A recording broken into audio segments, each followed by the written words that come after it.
So for those of you who have stuck around with SSWA for a while, you know that we started as a story slam, and then we diversified our interests because we do nothing if not move with the times. So I wanted to go back to our roots and tell you a story that is completely true and was very recently made apparent to me. So anyone who's done any kind of performance art knows unoriginality is probably the greatest sin an artist can bring to their stage.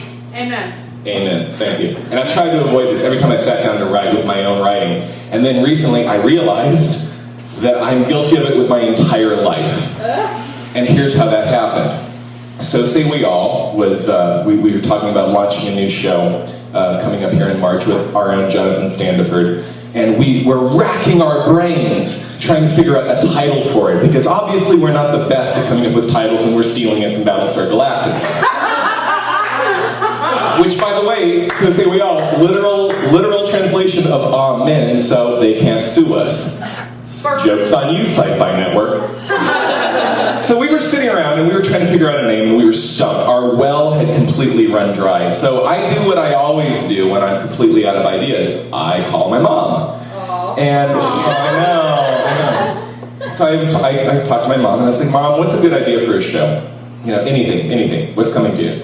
And she thinks about it for a while and she wanders around. And she has this way of dropping bombs on me that no one in my life can drop. And this was one of them. She turns to me casually as she can be and she goes, well, you know, when your father was your age at 29 and in San Diego, he ran an arts group called Sirius. You should just steal that.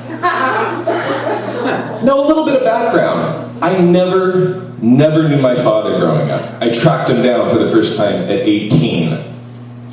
And a little background on Sirius, spelled S-I-R-I-U-S, because nothing was allowed to happen in the 1970s unless it was related to the Zodiac. Sirius drew from the best of San Diego talent and incorporated and pioneered new combinations of dance, music, writing, and performance. Sound familiar? All I knew about my father growing up was that I didn't want to turn out like him.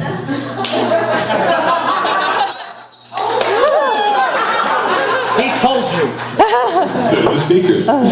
So, obviously, Freud is proud of me at this point. I'm 29, I'm starting So Say We All with Jake and Sam and Jess, and all of this has happened before, and all of this will happen again.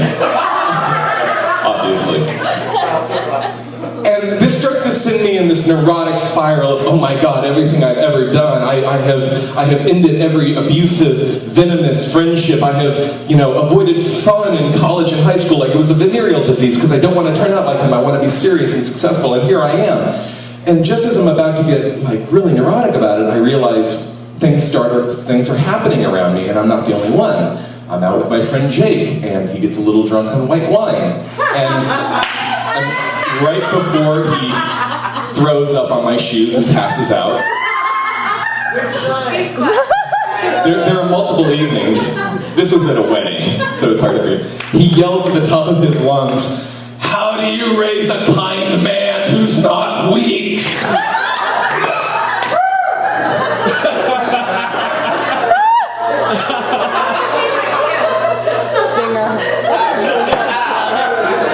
I don't know, but I'm not the only one with daddy issues, and that's what matters. And then as Say We All goes on, and after I've met Jess, I watch as week after week as she writes stories about her family and about her parents. Almost as many as she's written about her ex-boyfriends, only the ex-boyfriend stories have less daddy issues. And then I go to Rob Deese's show, and I see him bring up his mother and sing her a song on stage. And I mean, Rob does everything for the ladies, so I give that, give credit for his due. But I sit in the back of the room and I'm crying as he's singing this song to his mother, saying how thankful he is. And I watched Gil Sotu at Train of Thought talk about how, the one thing that keeps him going is that he hasn't made it enough that he can take care of her. And I realized, my God, we have run into every cliche on earth.